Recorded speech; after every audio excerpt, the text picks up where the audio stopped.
Welcome back to the show. I'm your host, Caddy, and I'm thrilled to be sharing this new episode with you today. Let's get started. Take a breath with me for a second. Right now, wherever you are, I need you to just stop. Set everything else down, even for a moment. What I'm about to share isn't just a story. It's a mirror. Some will see themselves so clearly, it might make your chest hurt. This is your space. Stay with Katie. Stay until the end.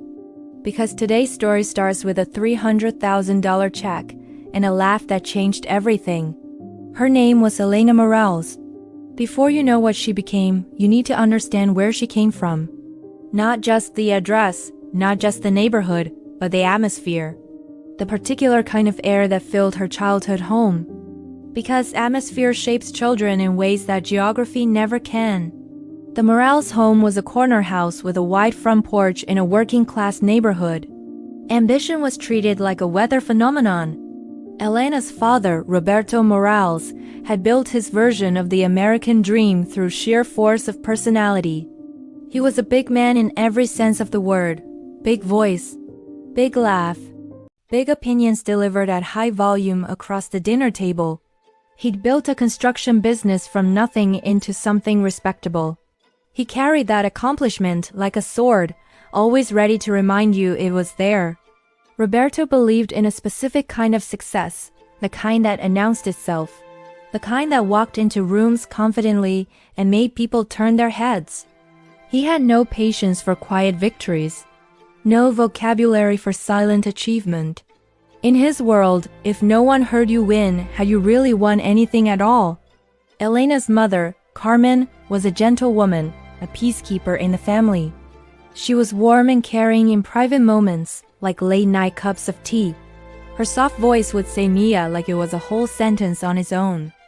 But at the dinner table, with Roberto holding court, Carmen's warmth retreated. She smiled in agreement, redirected conflict, and kept the peace carefully.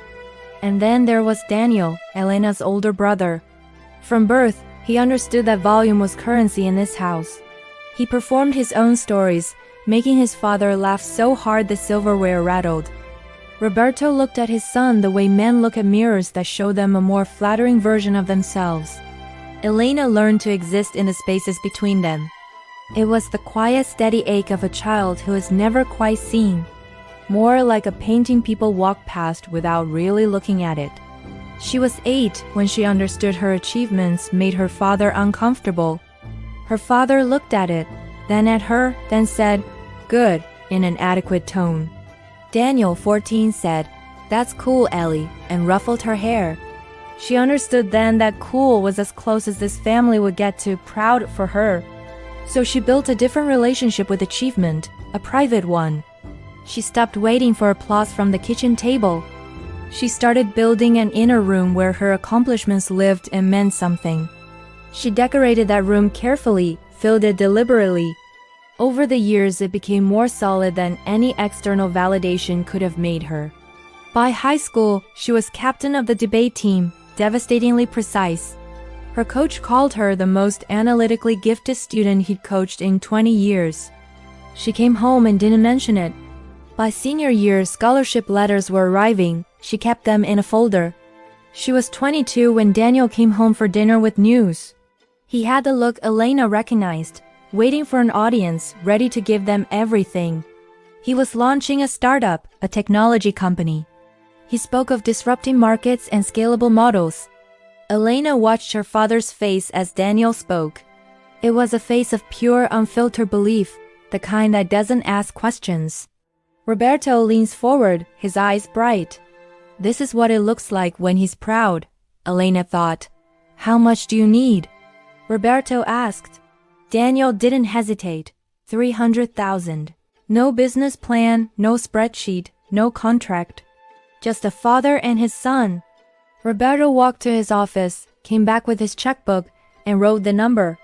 He tore it out with a sound like a sentence being completed. I believe in bold men, he said.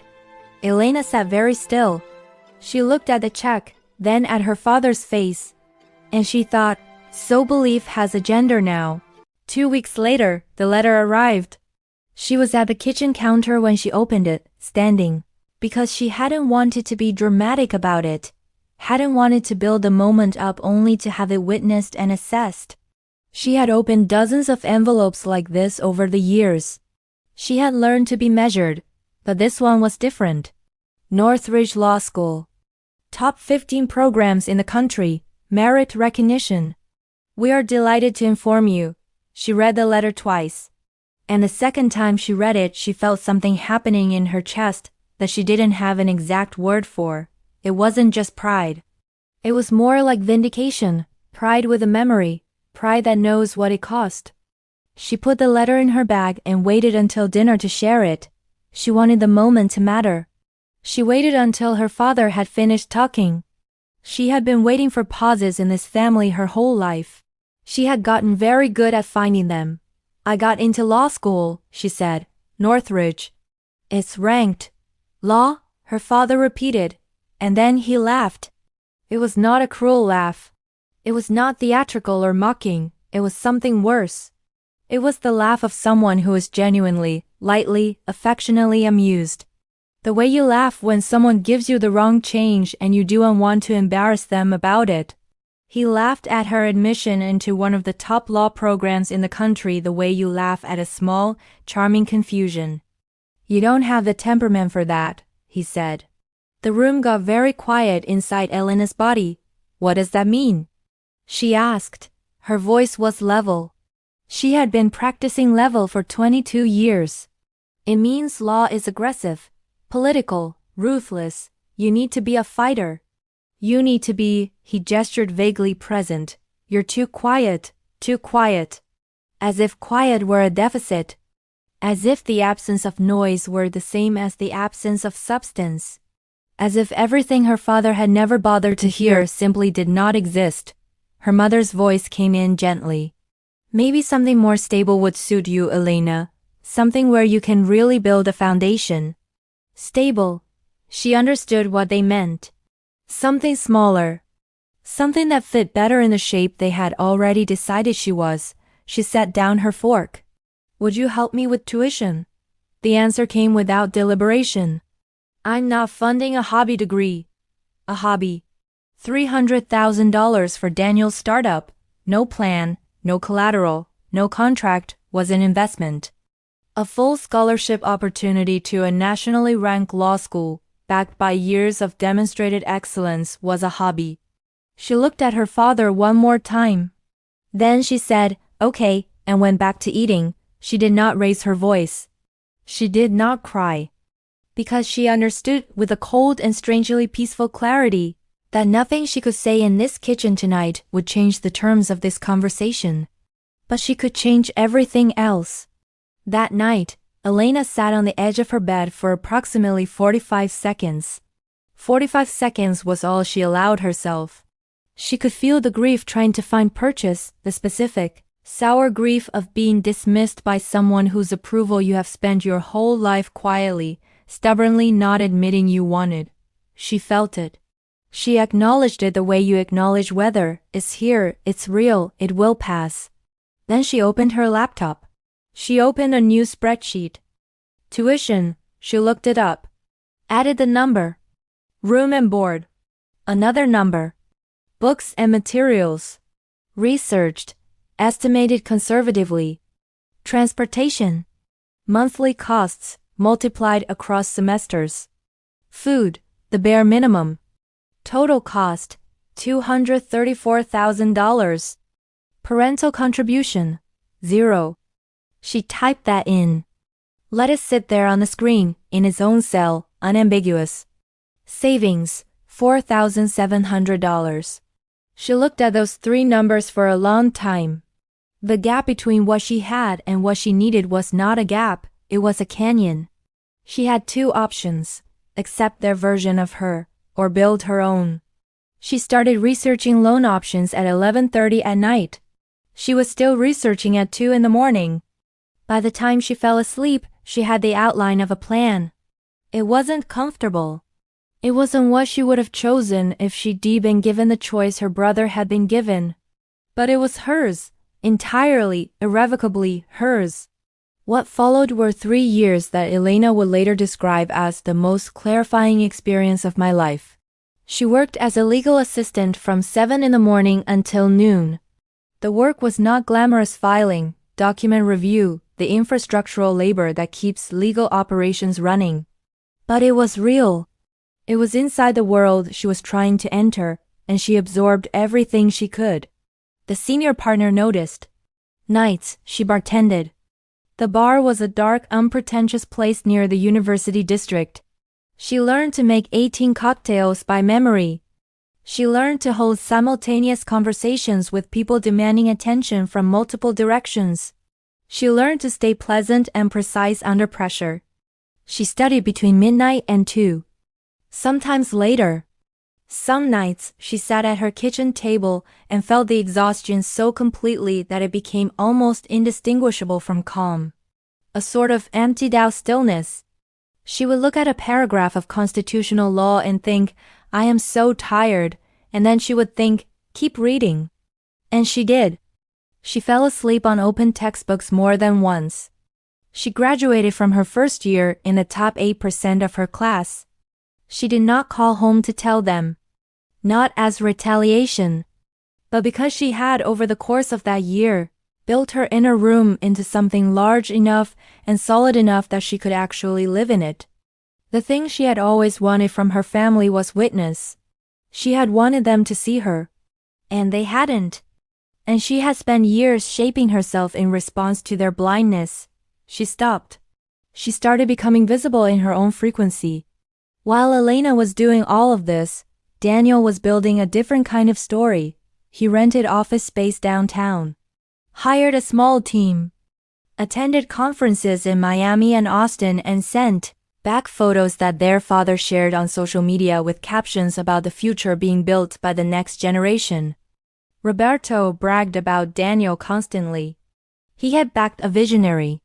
He had recognized something other people didn't have the eyes to see.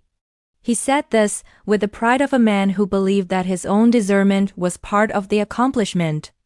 Elena heard these reports secondhand. She listened without comment. She kept studying. 6 months before her graduation, Daniel's company filed for bankruptcy. $300,000. Gone. She found out from a cousin who sent a screenshot of a business journal notice, 3 sentences at the bottom of a page. The kind of ending that doesn't even get its own headline. She sat with the news. She did not feel satisfaction. She checked herself for satisfaction carefully and found something more complicated. She felt a tired sadness for the story her father had told himself and what it cost to watch it unravel. For Daniel, who would now have to rebuild without the scaffolding of his father's faith. And perhaps, somewhere very deep and very honest, a small, sharp flicker of something she refused to let herself name. She turned back to her textbooks. 6 months left. The federal clerkship interview took place in February of her final year.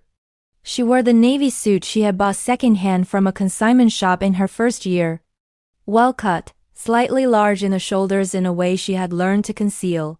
She polished her shoes the night before. She arrived at the federal courthouse at 7:45 for a 9 o'clock appointment, because she believed that composure was something you had to build in advance. The judge was a lean, gray-haired man with the particular economy of movement that belongs to people who have been authoritative in quiet rooms for a very long time. He reviewed her application without looking up for the first 90 seconds. And she sat in the chair across from him and breathed steadily and let the silence be. He asked her the standard questions. She answered each one completely, without over-explaining, without the nervous tendency to fill extra space with extra words. Then he asked, why law? She had prepared for this question, had several versions of an answer ready, polished, carefully arranged. But in the moment, with the judge now looking at her directly for the first time, she set all of those versions aside. She answered honestly, because power without accountability terrifies me, she said, and because I have spent my whole life watching what happens when the people who are supposed to ask hard questions decided it's easier not to. I want to be in the rooms where the hard questions are asked. And I want to be one of the people asking them. He looked at her for a long moment. He smiled slightly. The kind of smile that says, I see what you're doing. And is correct. 2 weeks later, her phone buzzed with an email. She was at the bar. Wednesday night. Slow. She was wiping down the counter when she picked up her phone and read the subject line. She set the phone face down on the counter. Stood very still for 30 seconds. Picked it up again. Confirmed what she had read. Stood still for 10 more seconds. Picked up the glass she'd been wiping. Kept wiping. She had been selected. Graduation day arrived in May, under a bright, ordinary sky that had no idea what it was witnessing. The stadium was full. Families from everywhere. Parents holding phones above their heads, capturing moments they'd watch again at dinner tables for years. Elena found her seat and looked at the front row. Her father, her mother, Daniel, Roberto sat in a button-down shirt she didn't recognize, which told her he had dressed carefully, which told her he thought this mattered. He looked older than she expected. The bankruptcy had left something in him, some weathering she hadn't anticipated.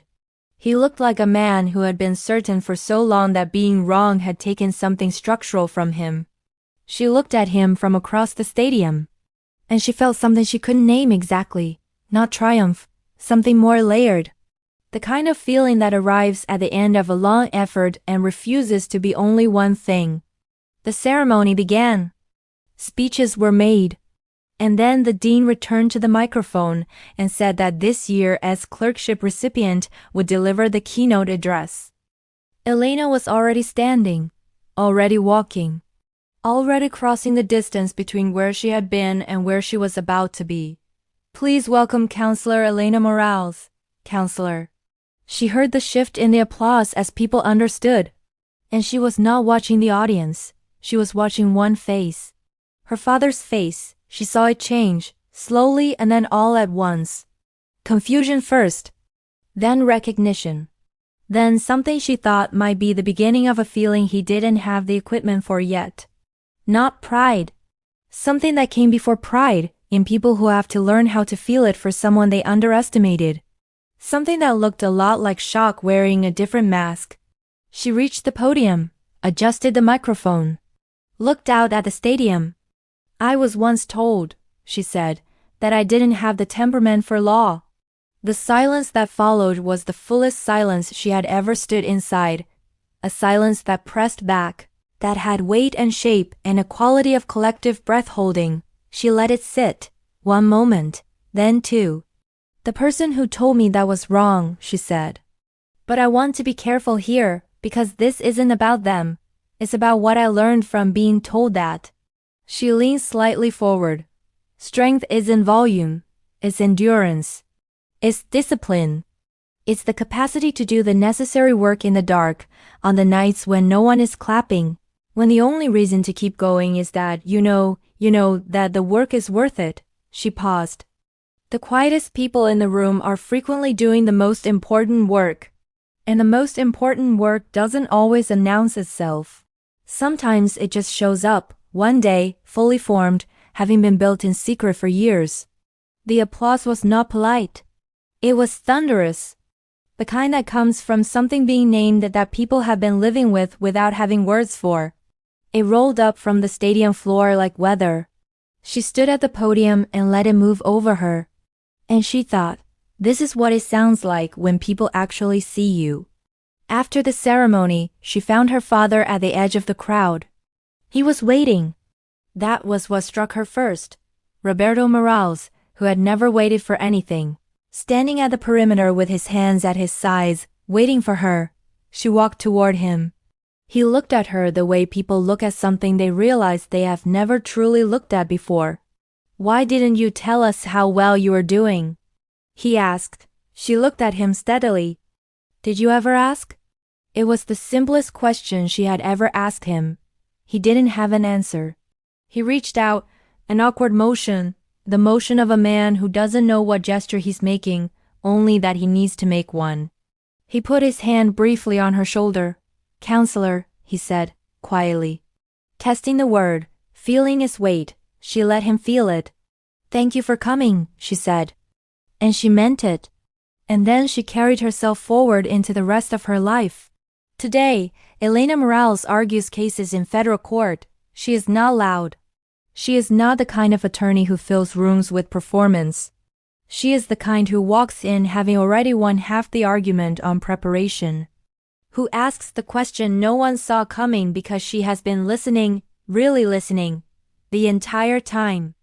In an interview years later, someone asked her what she would tell her younger self. The 8-year-old with the spelling trophy.